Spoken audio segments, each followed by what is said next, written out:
Hei in chong anti-fai me ka ni hi zan lai ni thako ni hi Dubai ha thang mel hle me dat lang anti-fai me ka ni hi tian hei Dubai downtown ya tian hei Metrolink ania hei tayan building yan deuh Sakhar MR Properties building ran lang boka Metrolink ania hei tian ta Dubai Mall ne na in thun zong ani ta in ran lang hi Burj Khalifa khowela in chhawng sang ber chu ni hei zan lama lang dan ania chhuma zin ni sak em wang ni lang sing theilawa ara si ne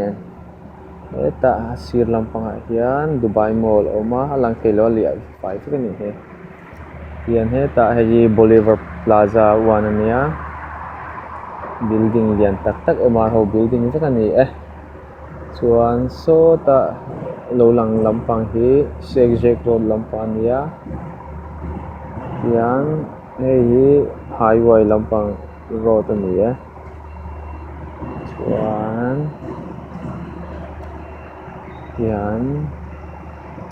ka ho kongan sia tian kan ho le to meng mang tha ve ku bye